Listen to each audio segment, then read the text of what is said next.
안녕하세요. 다시 찾아와 주신 여러분을 환영합니다. 바티칸의 가장 오래된 대성당 가운데 한 곳에서 한국 추기경이 한국 대통령을 향해 매일 기도드린다고 공식 강론에서 말한 그 순간, 이게 정말 외교 의례에 불과해 보이십니까? 장면은 이렇습니다. 로마 7대 대성당 중 하나인 성 바오로 대성당, 그 안에서도 가장 깊은 자리, 이방인의 사도 바울로의 무덤 위에 세워진 교황제대, 그 앞에 대한민국 대통령 내외가 앉아 있습니다. 정부 관계자들, 그리고 세계 여러 나라에서 온 외교관들이 함께 있어요. 그 위로 한국어 강론이 울립니다. 그리고 강론의 한 대목에서 추기경이 카메라가 아니라 대통령 쪽을 직접 바라보면서 말합니다. 1년 동안 평화를 추구하신 대통령께 깊게 동의할 뿐 아니라 매일 기도드리고 있음을 말씀드립니다. 여러분, 이게 단순한 환영 인사로 들리시면 죄송하지만 강론 텍스트를 한 번도 정독해 보신 적이 없는 겁니다. 외교 의례는 보통 이런 단어를 쓰지 않습니다. 외교 의례는 이런 장소를 고르지 않고요. 외교 의례는 11년 전 프란치스코 교황의 한마디를 일부러 끄집어 올리지도 않습니다. 그런데 이번 강론에서는 그 세 가지가 동시에 일어났어요. 왜 하필 이 시점, 이 장소, 이 인물이 이 메시지를 발신했는가? 오늘 영상에서 표면과 동기, 그리고 결과까지 세 층을 함께 내려가 봅니다. 먼저 한 가지 짚고 시작합니다. 이번 강론에 대해 주요 외신은 교황청 외교 일정의 일환이라는 짧은 보도로 다루고 넘어갈 가능성이 높습니다. 국내 보수주류 매체는 종교 행사라는 프레임을 씌워서 정치적 함의를 희석하려 할 거예요. 지상파 메인 뉴스만 보고 있으면 이 강론의 진짜 좌표는 절대 보이지 않습니다. 그런데 여러분, 강론 원문을 한 줄 한 줄 따라가면 그림이 완전히 달라집니다. 이건 종교 행사의 외피를 입은 정치 텍스트예요. 다만 종교 언어로 정밀하게 코딩되어 있을 뿐이고요. 그래서 직접 반박이 거의 불가능한 형태입니다. 오늘 함께 따라갈 길은 세 층입니다. 첫째 층은 표면 강론에서 정확히 어떤 단어가 어떤 순서로 나왔는지, 둘째 층은 동기 왜 이 시점, 이 장소에서 이런 메시지가 나왔는지, 셋째 층은 결과 이 메시지가 한국에 도착하면 누가 가장 먼저 흔들리는지, 한 층씩 내려갈 때마다 이 미사의 무게가 보이기 시작하실 겁니다. 먼저 장소부터 봅시다. 이번 미사가 봉헌된 성바오로 대성당, 이름이 그냥 붙은 게 아닙니다. 이 성당은 로마 7대 순례 대성당 가운데 하나고요. 그 안에서도 가장 깊은 자리에 사도 바울로의 무덤이 있습니다. 강론 중 추기경이 직접 짚었어요. 여러분이 계신데 바로 뒤에 보면 가운데 제대가 있고 이걸 교황님 제대라고 부르죠. 그 지하로 내려가면 바로 사도 바울의 무덤이 있습니다. 그러면 사도 바울로가 누굽니까? 호칭이 이방인의 사도예요. 자기 공동체 안에 머문 사도가 아니라 경계 밖으로 적대 진영으로 갈라진 곳으로 복음을 들고 간 사도입니다. 한반도 분단의 상처를 끌어안은 대통령이 앉을 자리로 이보다 정확한 장소가 어디 있겠습니까? 장소 선정 자체가 메시지예요. 바티칸은 한국 대통령을 베드로 대성당에서도 라테란 대성당에서도 산타 마리아 마조레에서도 만날 수 있었습니다. 그런데 굳이 바울로의 무덤 위를 골랐어요. 우연이라고 볼 수 있을까요? 다음으로 강론에서 추기경이 펼친 복음 본문을 봅니다. 마태복음 10장. 예수가 12제자를 부르고 그들에게 권한을 주는 장면이에요. 그런데 추기경이 강조한 단어가 따로 있습니다. 가엾은 마음. 우리말로 그렇게 번역된 이 표현이 그리스어 원문으로는 스플랑큰 이조마이라고 합니다. 직역하면 내장이 뒤틀린다는 뜻이에요. 추기경이 풀어준 의미가 정확합니다. 혀를 차며 지나가는 형식적 동정이 아니라 내 기관이 뒤틀릴 정도로 함께 아파하는 상태. 이 단어를 강론 중반의 정점에 배치해 두고 추기경은 곧바로 12사도의 면면을 짚습니다. 어부 베드로, 세리였던 마태, 로마에 협조한 마태와 로마에 무장 저항한 시몬, 그리고 결국 예수를 배신한 유다까지 서로 도저히 한 식탁에 앉을 수 없을 것 같은 사람들이에요. 추기경이 굳이 이 대목을 짚은 이후 강론 청중 중 누구도 못 느꼈을 리가 없습니다. 12.3 이후 깊어진 한국 사회의 골위에서 도저히 한 자리에 못 앉을 것 같은 사람들을 한 공동체로 묶는 것이 복음의 방법이라는 말. 이게 정치적 호명이 아니면 무엇이 정치적 호명입니까? 그리고 결정타가 이어집니다. 강론 후반부 추기경이 카메라를 잠시 잊고 대통령 쪽으로 직접 시선을 보내며 말한 그 대목. 강론 원문 그대로 옮기면 이렇습니다. 1년 동안 대통령님께서 그 직무 수행에서 평화를 얼마만큼 추구하고 남북이 정말 서로 더불어 살 수 있는 그런 세계를 만들자고 호소하심에 대해서 깊게 동의할 뿐만 아니라 매일 기도하고 있음을 말씀드립니다. 이 한 문장을 분해해 봅시다. 1년 동안 취임 직후부터 일관된 노선이라는 시간적 인증입니다. 평화 추구, 남북이 더불어 살 수 있는 세계 대북 정책 방향 자체에 대한 공식 지지예요. 깊게 동의, 개인적 격려가 아니라 의견 동조의 명시. 마지막으로 매일 기도, 이 모든 공적 지지를 종교적 권위로 묶어내는 마무리. 가톨릭 위기 안에서 매일이라는 단어는 함부로 못 씁니다. 여기서 매일 기도드린다는 표현의 무게를 한 번 더 짚어야 합니다. 가톨릭 사제가 미사 중에 누군가를 위해 기도하는 것은 일상이에요. 그건 직무입니다. 그런데 매일 개인적으로 당신을 위해 기도하고 있다고 명시하는 것은 차원이 완전히 달라요. 그건 개인적 헌신의 약속이고 위기 안에서는 일종의 공적 보증과 가까운 발언입니다. 추기경 직위에 있는 사람이 외국 정상도 아니고 모국 대통령에게 그 표현을 공식 강론에서 쓴다. 이건 절제된 표현이 아니라 강한 표현이에요. 그리고 이 영상에서 가장 많이 회자될 컷이 그 다음 순간에 나옵니다. 영상 제목 그대로예요. 추기경 입 열자, 고개 든 대통령. 강론 중반까지 묵묵히 듣고 있던 대통령이 그 매일 기도드린다 대목에서 천천히 고개를 듭니다. 추기경 쪽을 정면으로 바라봐요. 이게 무슨 얘기냐면 대통령 본인도 이 발언의 무게를 사전에 통보받지 못했을 가능성이 높다는 뜻입니다. 통보받았더라도 강도가 예상을 넘었던 거예요. 그리고 즉흥성이 강할수록 메시지의 진정성은 올라갑니다. 짜여진 의뢰라면 대통령의 표정도 미리 연출됐겠죠. 그런데 이번엔 그렇지 않았어요. 그 짧은 순간의 시선 교환이 사실 이 미사의 진짜 본문입니다. 정치인이 카메라 앞에서 한 박자 늦게 반응하는 장면은 거의 없어요. 정치인의 직업적 본능은 표정 관리거든요. 그런데 그 본능이 잠깐 풀어진 순간이 카메라에 잡혔다는 것은 추기경의 발언이 그만큼의 무게로 도착했다는 증거입니다. 이 한 컷이 앞으로 며칠 동안 SNS와 유튜브 썸네일을 채울 거예요. 그리고 그 컷을 보면서 한국 시청자들이 떠올릴 질문은 단순합니다. 왜 저렇게 반응했지? 여기까지 들으시면 결론을 이렇게 정리하고 싶어집니다. 한국 출신 추기경이 같은 한국인으로서 모국 대통령에게 따뜻한 격려 한마디 건넸다. 종교인의 인지상정이다. 이렇게 정리하면 마음이 편해지죠. 그런데 여러분, 진짜 문제는 지금부터입니다. 이 의례 가설을 무너뜨리는 사실이 세 가지 있어요. 첫째, 교황청 강론은 즉흥 발언이 아닙니다. 사전에 텍스트로 작성되고 공식 기록으로 남는 문서예요. 한 단어 한 단어가 정치적 무게를 갖는다는 사실을 추기경이 모를 리가 없습니다. 둘째, 매일 기도라는 표현, 가톨릭 위계 안에서 매일이라는 부사는 외교적 인사로 함부로 못 쓰는 단어예요. 약속의 무게가 매우 무거운 단어입니다. 셋째, 이번 강론의 프란치스코 교황의 한마디가 직접 호명됐어요. 어떤 말이었는지 잠시 후에 보여드리겠습니다. 그 한마디만 보면 이번 강론이 단순 환영이 아니라 노선 천명이라는 게 분명해집니다. 한번 보세요.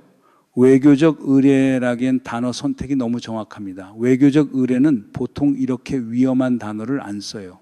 추기경은 위험한 단어를 일부러 골라서 그것도 정확한 자리에 배치했습니다. 그러면 다음 질문이 자연스럽게 따라옵니다. 왜요? 왜 이 시점에, 왜 이 장소에서, 왜 이 강도로요? 이 질문에 답하려면 11년 전으로 한번 돌아가야 합니다. 2014년 8월 프란치스코 교황이 한국을 방문했어요. 10옥식 미사가 광화문 광장에서 봉헌됐고 그 자리에서 교황이 세월호 유가족과 직접 만났습니다. 길게 말하지 않았어요. 침묵으로 손을 잡았고 기도해 주었고 그리고 떠났습니다. 그 직후입니다. 로마로 돌아가는 비행기 안에서 한 기자가 교황에게 물었어요. 세월호 유가족 위로하신 일이 정치적으로 해석될 수도 있지 않겠습니까? 그 질문에 교황이 답한 한마디가 한국 현대사에 그대로 밝혔습니다. 인간의 고통 앞에 중립은 없습니다. 이 한마디가 당시 어떤 정부 시절에 떨어졌는지, 그리고 그 정부가 어떻게 끝났는지 여러분이 기억하시는 그대로입니다. 추기경이 굳이 이 일화를 이번 강론에 풀어놓은 이유 우연일 수가 없어요. 강론 텍스트는 사전 검수를 거치는 문서입니다. 굳이 이 일화를 골랐다는 것 자체가 좌표 명시입니다. 추기경이 강론에서 이 일화를 풀어내는 방식이 또 정밀해요. 교회는 가난한 이들과 함께하는 교회임을 실제로 보여주셨습니다. 편가르기가 아니라 상처 입은 사람 곁에 함께 있는 것이 복음의 방식. 이 두 줄이 강론에 그대로 들어가 있습니다. 여기서 편가르기라는 단어가 핵심이에요.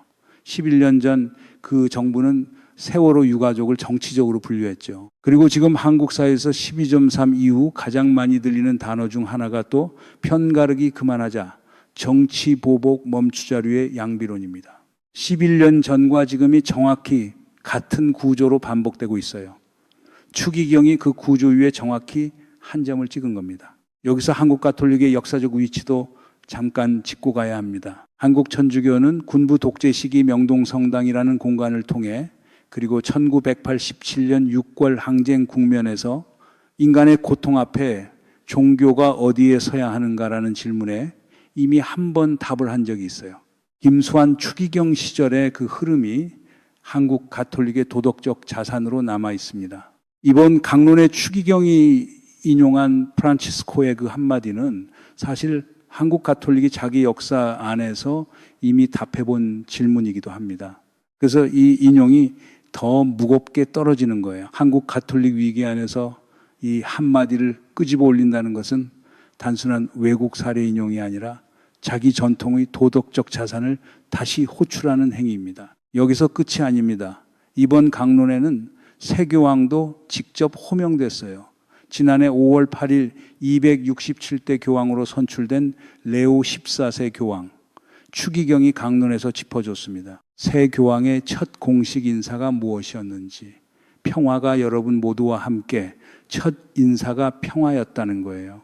즉위 노선의 선언입니다. 그러면 자연스러운 추론이 가능해집니다. 프란치스코의 평화 형제 라인이 새 교황에게로 이어졌고 그 라인이 지금 한반도 평화 노선과 같은 좌표에 놓이도록 추기경이 정리해주고 있는 거예요. 바티칸의 글로벌 메시지 라인과 이재명 대통령의 대북 정책 방향이 같은 그림 안에 들어간 겁니다.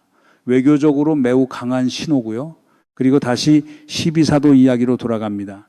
추기경이 강론 중반에 12사도의 다양성을 굳이 길게 풀어준 데에는 이유가 있어요. 베드로는 어부, 마태는 세리, 시몬은 열심당원, 유다는 결국 배신자. 정치적으로 완전히 적대적인 사람들이 한 공동체로 묶인 상징입니다. 신라와 백제가 한 식탁에 앉기 어렵듯이 12.3 이후 한국이 한 식탁에 앉는 일이 정말 어렵습니다. 그런데 추기경이 인용한 마태복음은 정확히 그 어려운 자리를 가리키고 있어요. 도저히 함께 할 수 없을 것 같은 사람들을 함께 부르는 것이 복음의 방법이다. 이 한 줄이 떨어지는 무게를 그 자리에 앉아있던 어떤 정치인이 못 느꼈을까요? 잠시 후 보여드릴 핵심 한마디는 여기서부터 시작됩니다. 자, 이제 이번 강론에서 가장 무거운 한마디를 봅니다. 11년 전 프란치스코의 그 발언 추기경이 강론에 그대로 인용했어요. 인간의 고통 앞에 중립은 없습니다. 여기서 한 박자 천천히 가겠습니다.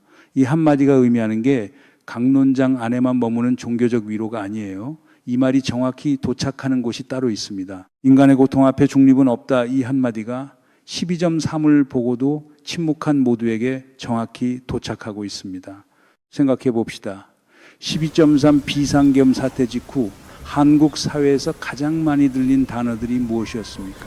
양비론, 신중한 자세, 정치 거리두기, 판단 유보, 헌정 질서를 흔든 사건 앞에서도 다양한 해석이 가능하다는 위치를 고집한 목소리들이 있었어요.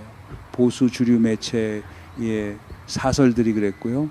일부 법조계 인사들이 그랬고 일부 종교계 인사들도 거기에 가까웠습니다. 그런데 그 모든 위치를 11년 전 교황의 한마디가 도덕적으로 무너뜨립니다.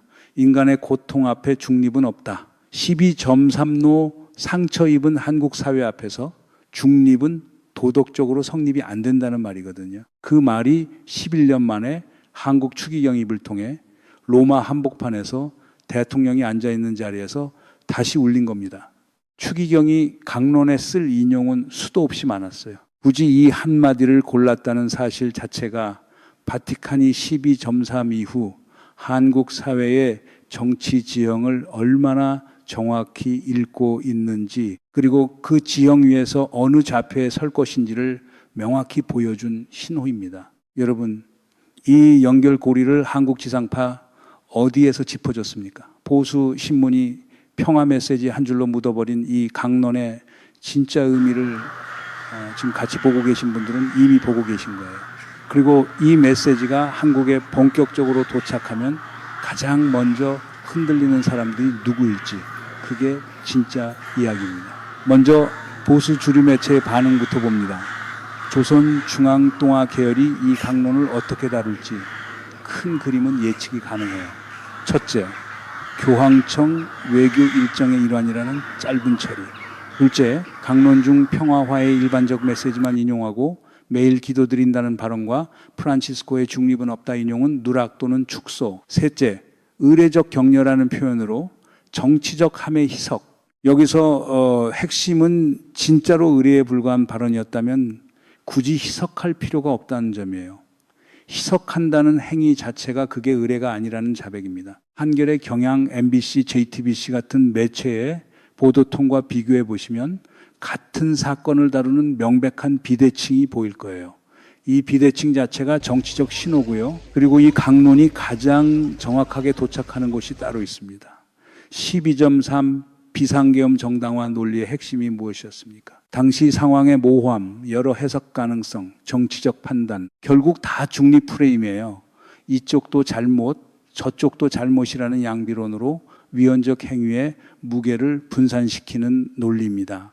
그런데 추기경이 인용한 그 한마디가 인간의 고통 앞에 중립은 없다. 이 양비론 프레임 전체를 도덕적으로 무력화시킵니다. 그것도 정치 발언이라면 무시하면 그만인데 종교적 권위로 코딩된 메시지라서 직접 반박이 거의 불가능해요. 반박할 수 없으니까 침묵하는 거죠. 침묵으로 묻으려고 하는 거고요. 그리고 한 가지 더 짚고 갑니다. 12.3 직후 일부 보수 성향 종교 지도자들이 국가 통합을 위해 신중한 자세가 필요하다는 메시지를 내놓은 적이 있어요. 정확히 어떤 인사들이었는지는 각자 검색해 보시면 됩니다. 그 메시지들이 당시 어떤 정치적 효과를 가졌는지도 같이 들여다보시면 그림이 더 분명해집니다. 이번 추기경 강론은 그 신중한 자세 라인 전체에 도덕적으로 정면 도전한 텍스트예요. 같은 종교계 안에서 가톨릭 위기의 최상위층이 11년 전 교황의 권위까지 끌어와서 한 좌표를 분명히 정리해 준 사건입니다. 외신과 국내 보도의 격차도 들여다볼 지점입니다.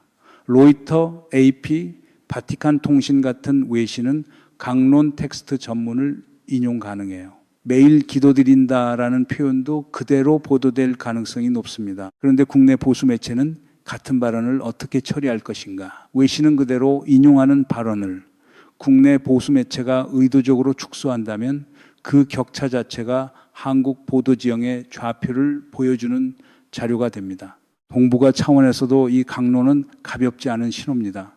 일본 매체가 이번 미사를 어떻게 보도하는지, 특히 산케이 계열이 어떻게 다루는지 한번 보세요.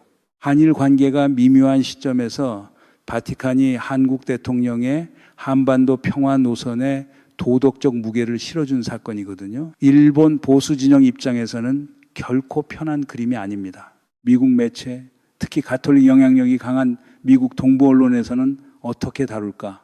그리고 중국과 북한이 이 신호를 어떻게 해석할 것인가? 작은 미사 한 번에 이렇게 많은 좌표가 흔들리고 있어요. 이번 강론은 한국 국내 정치 메시지만이 아니에요. 대북 평화 노선의 국제 도덕적 정당성을 한 단계 끌어올려준 사건입니다. 향후 남북 인도적 교류, 대화 재개 국면에서 보수 진영이 친북 프레임으로 공격하기가 훨씬 어려워졌어요. 바티칸의 무게는 한국 보수 진영도 함부로 정면 공격하기 어려운 영역입니다. 처음에 던졌던 질문으로 한번 돌아가 봅니다. 이게 정말 외교 의례에 불과해 보이십니까? 그게 첫 질문이었어요. 그런데 여기까지 같이 내려오고 보니 질문 자체가 잘못 설정돼 있었던 겁니다. 우리가 본 건 외교 의례가 아니었어요. 그건 노선 천명이었습니다. 그것도 종교 언어로 정밀하게 코딩되어서 직접 반박이 불가능한 형태로 발신된 노선 천명이고요. 그리고 그 노선이 정확히 무엇을 지지하고 누구를 향해 거리를 두는지 지금은 좌표가 분명히 보이실 겁니다. 여러분이 강론 보시면서 뭔가 평범한 미사가 아니다라고 느꼈던 그 직감, 그게 정확했던 거예요. 의례가 아니라 메시지였고 인사가 아니라 신호였습니다. 남는 질문은 이겁니다. 바티칸이 이렇게까지 명확하게 좌표를 잡았는데 한국 국내 정치가 그 무게를 어디까지 따라갈 수 있을까? 보수 진영이 이 강론을 어떤 방식으로 무력화하려 할까? 그리고 12.3의 미해결 책임 규명 흐름은 어디로 가게 될까? 다음 한 주가 결정적입니다. 이 흐름이 어디로 가는지, 누가 가장 불편해하는지 같이 추적해보고 싶으시다면 구독 부탁드립니다. 다음 국면을 놓치지 않으시려면 알림 설정도 같이 부탁드리겠습니다.